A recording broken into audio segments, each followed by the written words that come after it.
Hi, and welcome to another episode of Coffee and Conversation podcast with alumni. Once again, I'm Diana Guzman Lugo, Career Services Coordinator and current third year MDiv here at Candler School of Theology. And I'm going to allow our guests to introduce themselves. So, why don't we start with Brandon?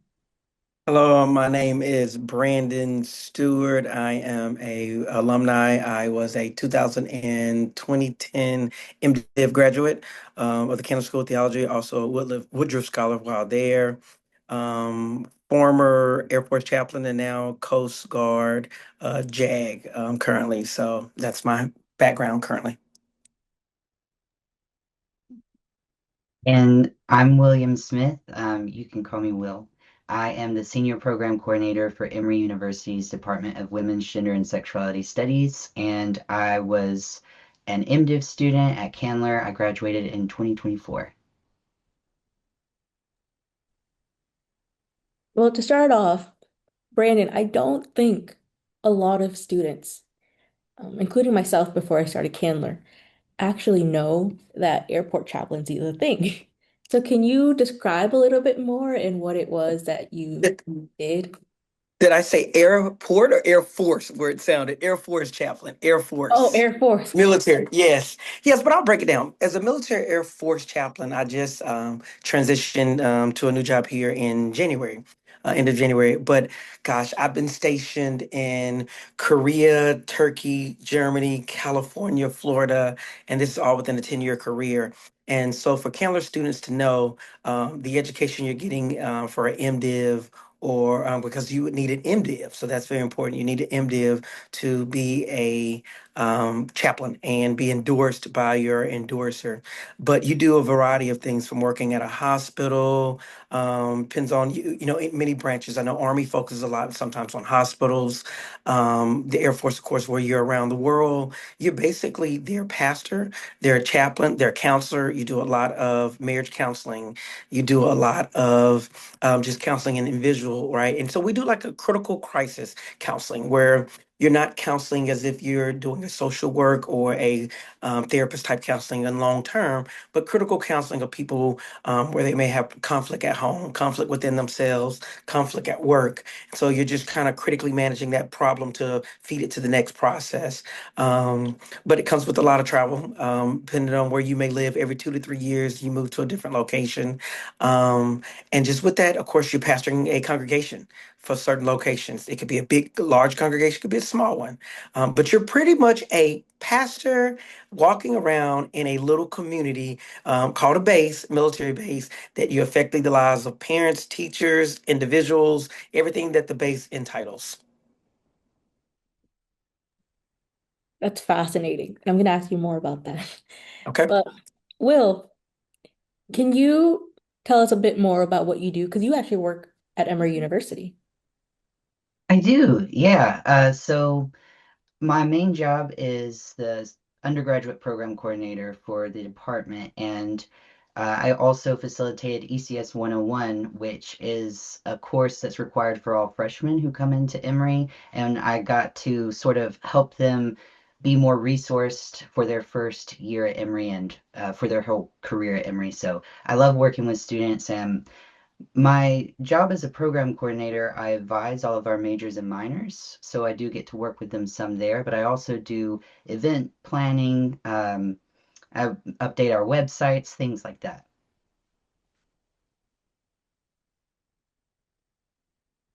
Now, Brandon, a lot of what you described sounded very pastoral care heavy.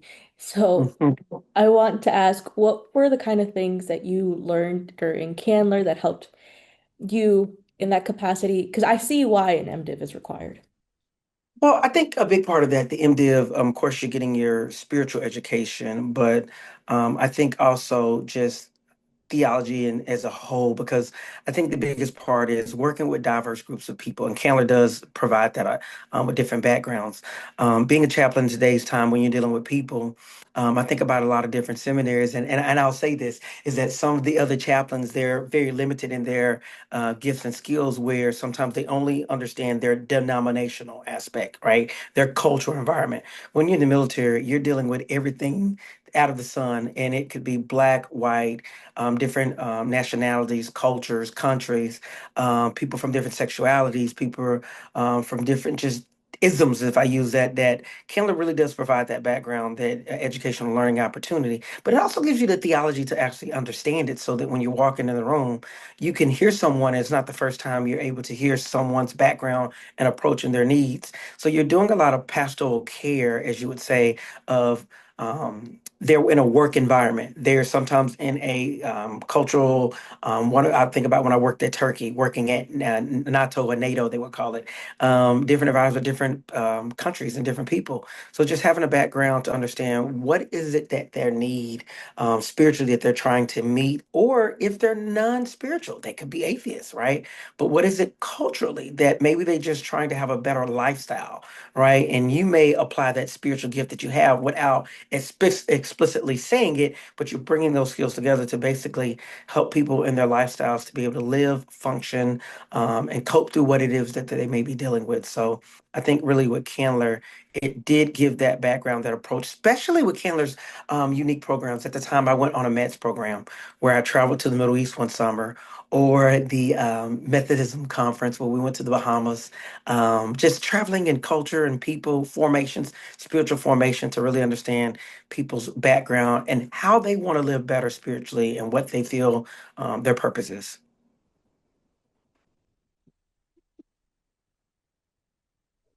That's wonderful. Will, you are what I would consider a very recent grad at Candler. For those of you listening, Will was actually still a student during my first year at Candler. Mm. And so I want to ask you what that job search process was like for you, and also what did you come into Candler thinking? Like, were you going to go into ministry? Were you going to go into chaplaincy? And also, what were the kind of jobs you were actually applying for? Well, it's certainly been a journey, even though it's still very early on. I came to seminary. I had dropped out of undergrad and then went back to undergrad and then on to seminary, thinking that I wanted to be a hospital chaplain. But then for my Con Ed 1, I was one for a year and realized quickly it was not for me. So I just want to also say, Brandon, I have a lot of respect for you because I know that what you do, it requires a lot of strength and skill. So, but for my Con Ed 2, I was privileged enough to get to work in OSL. And so I had already worked in admissions, and then I was also ended up working in the offices of worship and spiritual formation. And I realized, especially in OSL, that I loved higher education and student affairs, especially working with students. And so when I was leaving Candler, I knew that I wanted to try and find a job in higher education. And it was pretty competitive, I think, trying to get a job at Emory. But thankfully, I was able to, you know, get this job opportunity, and I'm trying to learn as much as I can and continue to sort of grow that skill set.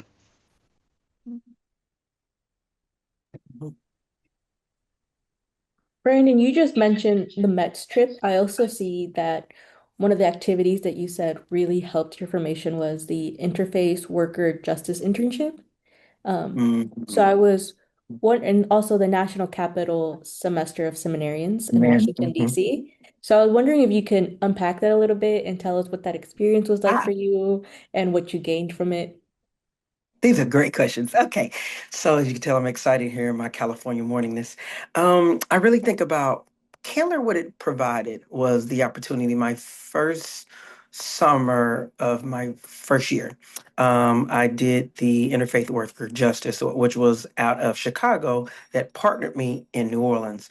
And it was a couple years after Katrina. And, everybody was excited. Oh, you got a great location in New Orleans. But most people didn't understand.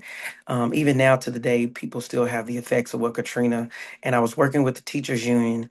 And so what that opportunity allowed was it was working with community organizing, right? It was community organizing, which was multicultural faiths. It wasn't a large number of faiths. A big population was the Protestant, Catholic, and Islamic faith, and trying to get the city to come back together with all of its issues that it had in the midst of COVID and the aftermath. And I think my first year, it was just a really challenge to see, you get in the classroom, oh, you're reading a book, oh, you want to change the world. It sounds great until you get out into the community and you discover, oh, there's bigger problems than what a book can really resolve. But I think what it does do is those skill sets and the information that you learn helps you critically think and think through how can I do take what I have, but also add the experience and the process of working. So that internship really was a eye-opening door of people in the world are struggling. People are going through all kinds of experiences, just like now. There's a whole new aspect of the world of struggle that's different. But how do you take the time to use the skill sets of meeting the needs of people? Are people struggling economically?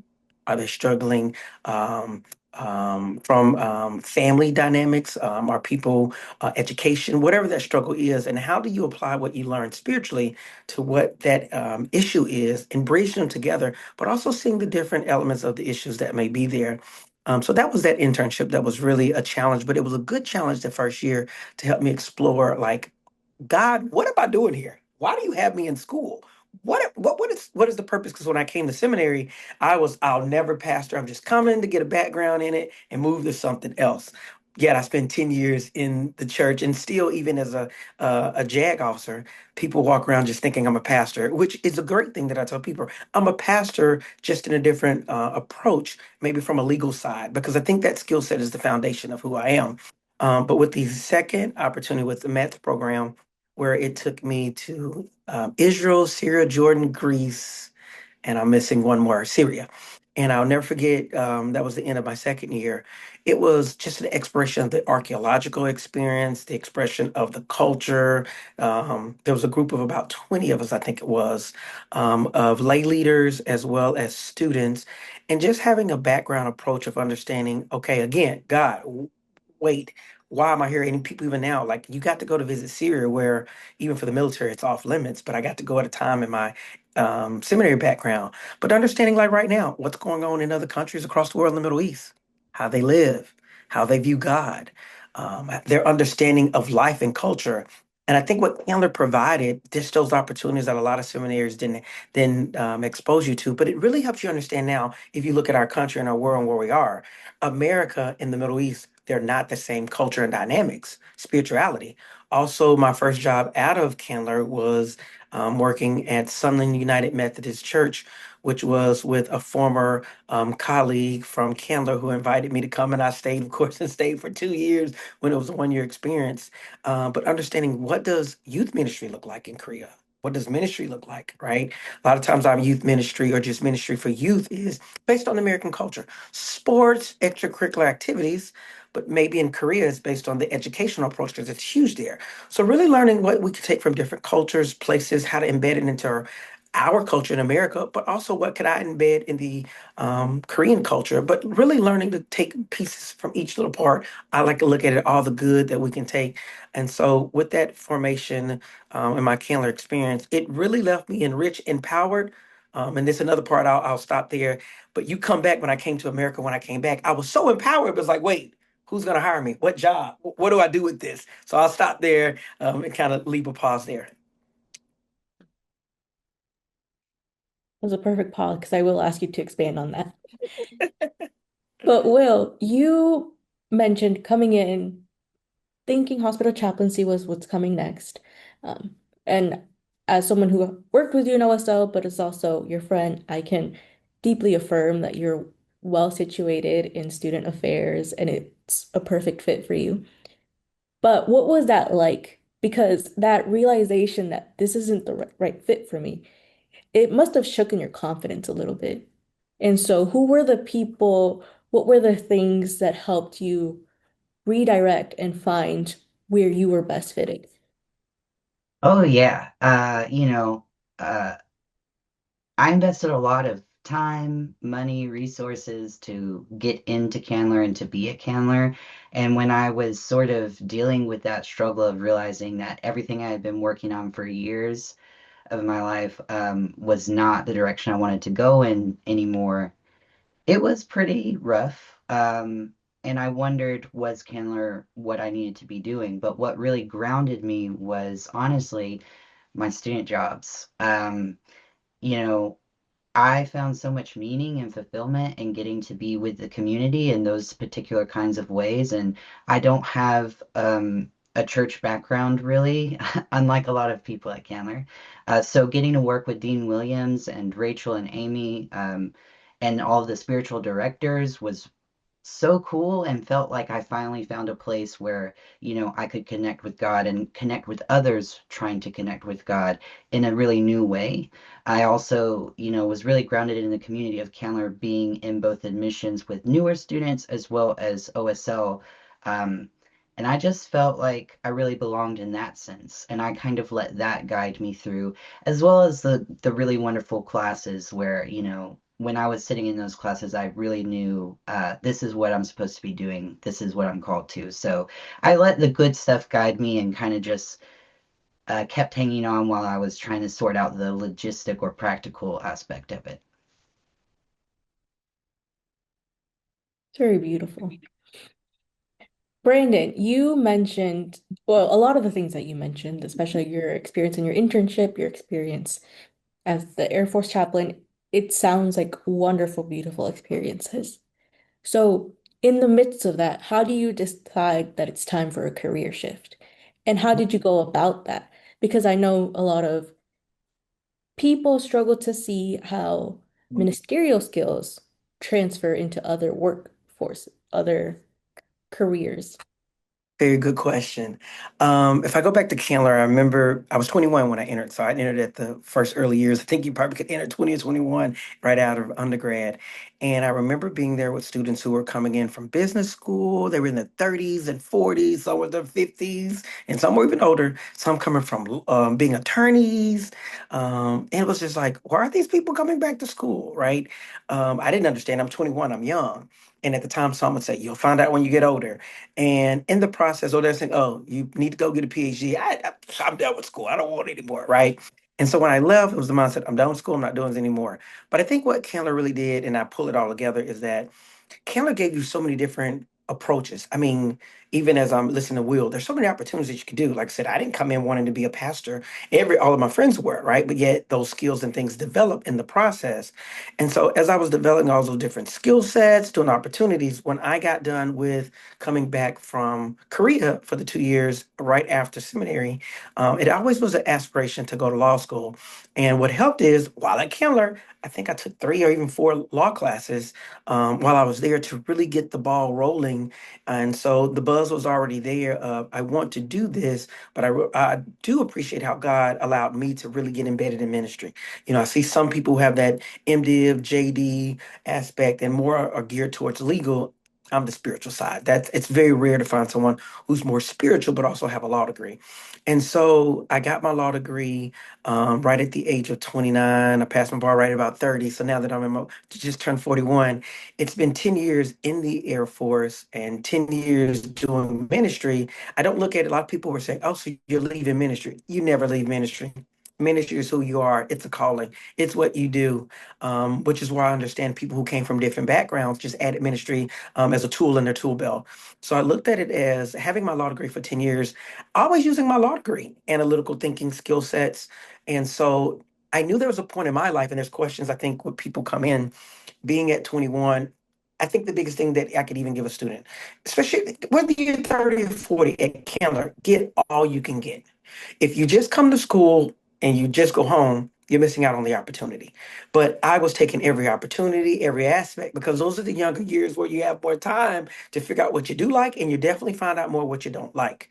And so with that career shift, it was a time just for me where I'm doing ministry in the Air Force, and I knew there was a growth aspect. It was not even about promotion. It was more so my skill sets and the reach of what I can do.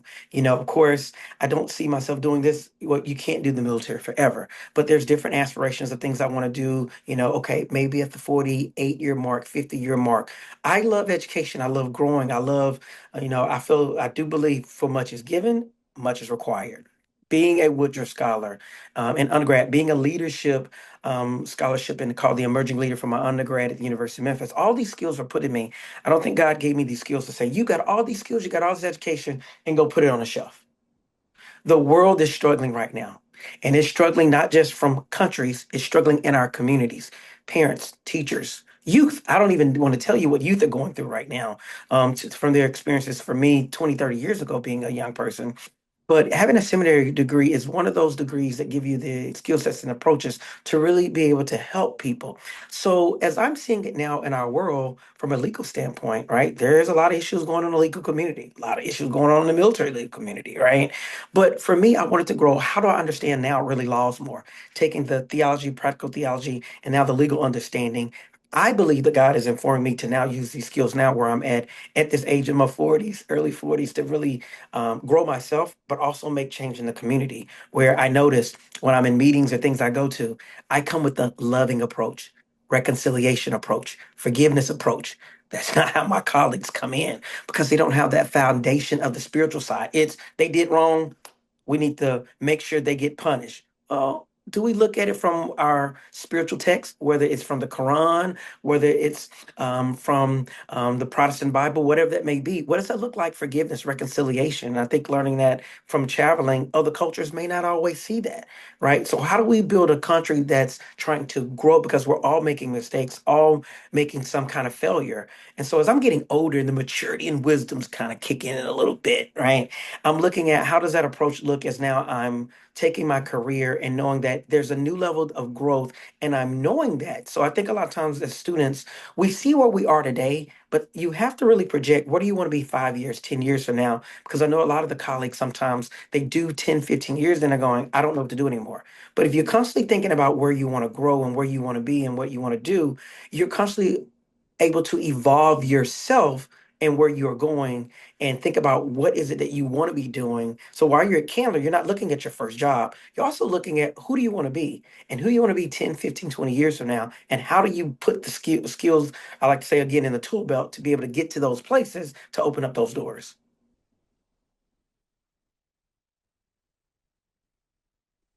All of that was just some wonderful advice. Well, I'm going to take you back to the classroom because we talked about what you did, extracurriculars, your jobs as a student worker. I want to know what were the things and skills that you got from the classroom? What were some of your favorite classes? My all-time favorite class was definitely the Womanist and Feminist Worship and Spirituality with Dean Williams. And I'm just like, I'm still processing what Brandon just said in terms of get as much as you can and how ministry never leaves you. And I would add to that, if you find a professor or a boss or any kind of leader in your life who you really respect and admire, I would suggest that you try and learn as much as you can from both the work that they're doing, but also their example. Because I think back to that course so many times and the environment that she created, the way that, um, we built a real community there and how I learned with that group of people. It was just phenomenal. I have to say that I really love Dr. Kim's history courses. I thought that I didn't like history because of, how history was presented to me throughout school growing up, but then I realized history is actually such a powerful tool, and it was a real sort of spot where I needed to learn what I didn't know. You know what I mean? And so that totally opened up my world, and I loved how flexible Dr. Kim was and allowing me to write about like country music and substance abuse and the history of Christianity and how that ties in through all of it, right? It was all so interesting and cool. And then also preaching, which I put off till my very last semester because I similarly was totally refusing all sort of pastoral preacher. I was not going to do any of that kind of thing. But then I really loved it actually. And I feel like I was really pushed and challenged. And I was thankful that I was learning from people who were extremely different from me in many different ways, but learning from people who preach regularly, who are very actively involved in ministry. Not only did it make me reevaluate my relationship with preaching or potentially like maybe ministry might be for me, but also my understanding of God and how I can relate to God. It was beautiful to get to sort of see how they loved God, and that kind of inspired me. So I really learned a lot from my courses. What you said reminded me of what Brandon said earlier that ministry, we never stop doing ministry. And so Exactly. I could see how you could be, how you're still carrying some of that ministerial lessons with you. Brandon, I'm going to take you all the way back to when you first decided to go to seminary. Ah, What led you to seminary? Because you're right. I also came straight from undergrad, but I thought growing up that seminary was something you did in like your 40s after you have an established career, after you've paid off student debt. Like, so what was it that made you go straight from undergrad? So I'm being very transparent with people, and I want to make sure I hit people that definitely sees this and hears this. When I was an undergrad, I played football at the University of Memphis, and if it wasn't from one professor who really, again, as we talked about, I think Will brought that up, of really utilizing people at different places in your life, is that I was just in school there, excited, playing college football in undergrad. And one professor kept saying, "Okay, what are you doing next?" I'm like, "What do you mean? I'm just here. I'm having fun." But didn't realize that in 4 years it was going to end, or 5 years, whatever the program takes for different people. And after tearing my ACL playing football, it was the eye opener. Okay, you're not playing football now. Not that it was bigger aspirations, but it was, what are you doing? And growing up in a city like Memphis, city that I love, right? Originally from Jackson, but being in the Tennessee culture, it really started when I was doing African American literature and learning. That was my background of seeing the struggles of people and things. And so I was like, well, I like helping people. And I didn't know what seminary was, didn't have a construct, didn't come from that educational background, family. I remember when the word was told, you ever, I like helping people. You ever thought about going to seminary? What's that? I had to go look it up. Didn't know what it was. Listen, what you see now is a refined product of, I came from a great family, great background, some teachers, good people, but I didn't come from a background where people were doing higher aspirations with beyond a master's, right? Getting doctoral degrees and entering these rooms. And so being one of the first in the family to enter a lot of these doors, and I realize now, and what I try to do with my nieces, cousins, nephews, family members of whatever door I'm entering, please come to this door at a young age because we don't expose a lot of youth and kids to the opportunities outside. I want to be a lawyer, a doctor, and this, right? A fireman, right? And so for me, I knew that I love helping people. That was a sincere desire, regardless of what it looked like.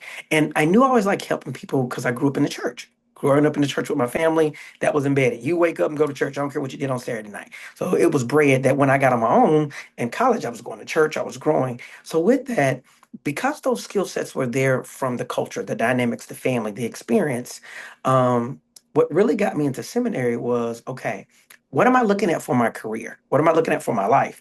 And I read this book by Martin and Malcolm, one of the first books in my senior year of undergrad, that said you can't be entering basically into the world of spiritual education and have no spiritual background, educational background. And so that really stood out to me to see them say that, where I grew up with pastors who didn't have the opportunity to go to college, go to school, get an MDiv, even get a bachelor's for many of them. So having that opportunity of new generation and looking down, why not educate yourself? Why not empower yourself? Why walk into a room where people have all these skills and tools and you are limited? So for me, early on, I knew that spiritually that was going to be a powerful tool for me to see the lens of what I look at. When I look at anything from the lens, I'm always looking from a lens of how can I help, care, build, restore, even in the legal community, which is not known for that. So a lot of time I'm constructing what that looks like. And so for me, going into seminary was a piece of how do I build myself up spiritually? Because seminary does tear you down. And you have to build yourself back up with the work of your classmates, your teachers, and the material. And so for me, it was a challenge just like college football. I always say that it was one of the biggest challenges at a young age, being at a young age, 21 by yourself. This is not your mother's and your grandmother's theology and religion. This is what you have to come to figure out what God really means for yourself. And so coming to seminary was probably one of the best things that could have happened for me, of coming to the awakening of you need to be spiritually educated. You need to have a pastoral background. You need to have these constructs and not knowing what I didn't know, but getting in the door and realizing what I did know is what I needed it. And so people right now in the world, when you look across the world, I don't care if you're in banking, right? You're helping people. I don't care if you're whether you're in the educational classroom, whether you're a doctor. I know people have MDiv. You need these skill sets because there are a lot of people that are helpers in the world, but they're not helpers spiritually and financially grounded. So that's what it was for me, not knowing what the future would present, but how could I get something that could help me along the way, that could help me navigate the path of the doors I was going through. Real quick, can I just add on to that? What made you choose Candler? Ooh, good question. Candler was the heart of the civil rights, social justice, and coming out of African American literature. It was pretty much Atlanta, the mecca of people, diversity. And coming from the South, Atlanta to me was that big mecca that you could get learning, education, experience, spirituality all in one. And Candler was embedded in that. You didn't go to Candler and go home. To be in Candler, you had Atlanta. You had every ism in Atlanta that was for the seminary, it addressed it. Coming at the time where President Obama was coming to president, it was just huge. And even now, with being President Trump, it's huge. We talk about what's going on. And so, looking at the material that was online, taking the visits, I walked in and knew that this school was for me because it was real and honest, and it talked about the issues that are going on. I'm sure it's doing right now. You didn't walk into a room and have a biased opinion, whether you were political, Republican, Democrat, or just none. Nope. Everything was in the room. Everything was on the table. And you left discussing it. I didn't know that. But for people who are going there, that's what I can tell you, right? It may be Methodism, but I was Baptist. You could bring everything in the table and it's going to be addressed. It's that school that doesn't try to skew you towards only one way. You bring you to the table, and that's who you are. And you bring what you bring in that table to address topics and discussions.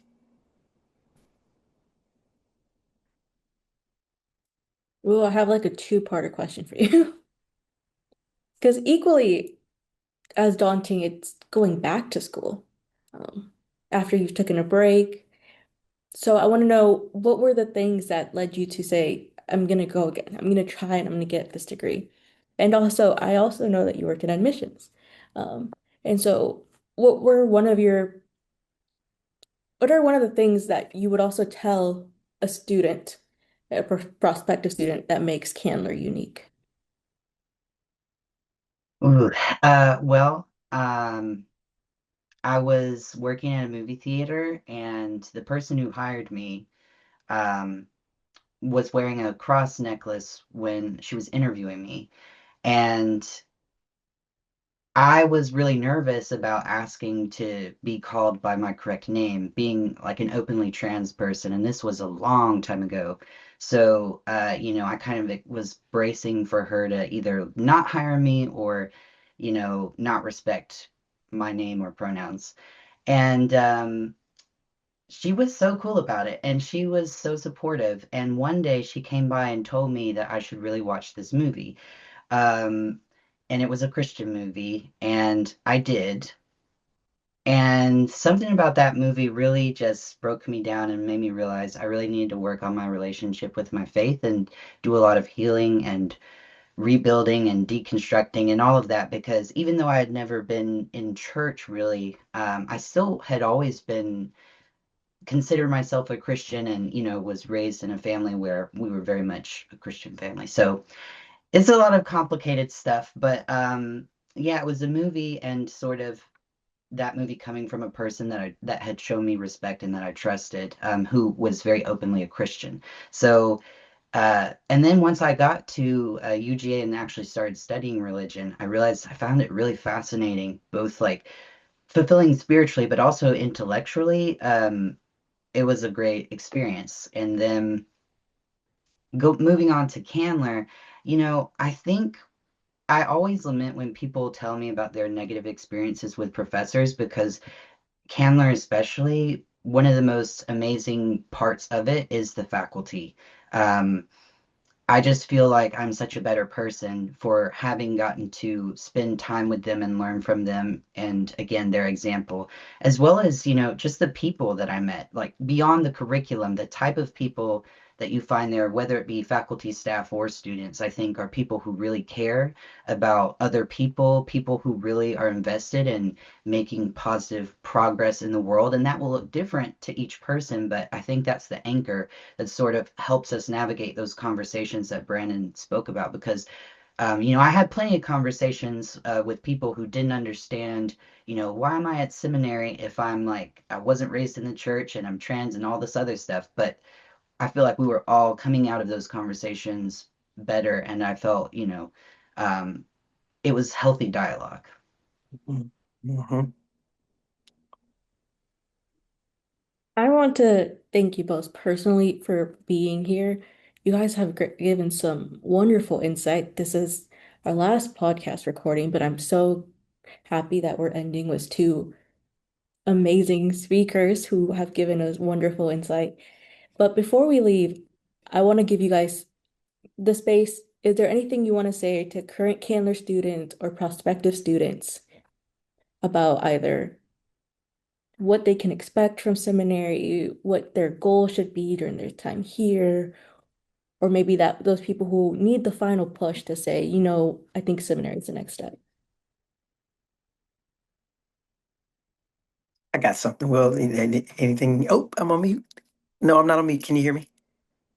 All right, I'll say this. Took me a thought as you kind of process there. I know I'm a long-winded talker, but I'll try to keep it short for sure. The world right now is on fire. It's on fire. It is on fire. And some people could say literally, figuratively, it's on fire. And when I came into seminary, I don't remember thinking about the global world and what was happening. I was just kind of, oh, what am I want to do? I didn't think about my parents, Social Security, didn't think about youth. It was just a lost soul trying to figure out. Kids these days and young people, and I'm saying that because you could come to seminary, like I said, at 50 and 60. But right now, the world needs love, it needs care, it needs support. And this world will find every single thing that can divide us. I'll even say it, being an attorney, dividing. It's not typically an aspect that's a connector. I have a group of people that I have that with, but that's not the bigger overall experience. And what seminary and coming to Candler will do, it will give you that foundation of love, reconciliation, and justice. It's not about dollars. It's not about all the things that the world tells you on television, social media. But what you can do is find peace if you want to find that. In the midst of it, you're going to find a bunch of confusion. But in the midst of the wrestling and the struggling and the going through, you're going to dig through, wait, gosh, I'm very materialistic. Gosh, I'm very caught up in the isms. Wait, God, what are you trying to get me to see? So when I think about seminaries, I look back, and again, this is wisdom talking because while you're in it, you don't experience necessarily, oh, I'm seeing that. I'm here to get peace. No, I'm here and I'm struggling with these grades. I'm struggling with the professors, right? So you don't see it. But it's one of those things you look back as a tool that when you're sitting back alone, is that if the world as it is on fire right now, you have skills that can help this world and you don't realize you have them. It's not about being a banker or a teacher. You have skills to help people. And there's not too many things that are focused on people, no matter who you are, your background, your culture. Because right now, people need a listening ear, someone they can talk to. And after they're talking to someone that can help them cope, that can care, that can be compassionate, and then guide them if you are passing them off somewhere. So I would definitely just say right now, Candler is that place that you can go to, you can talk, and you can be different. I'm different. And I'm okay with being different. I'm okay with being myself because I know who I am. And that's what the world needs, people who are strong in what they believe in who they are. And I think Candler's that place that can do it for you. I think I'd like to add to that, not to quote Ted Lasso, but that scene where he says, "Be curious, not judgmental," is, and I don't know who originally said it, but that is such an important piece. And I think I've always been telling students, you get out of seminary what you put into it. If you go in there distrusting, or if you go in there seeing one form of worship and thinking that that's totally not for you, or that if you start making assumptions about other people, right, who are different from you, you're going to have a very bad time.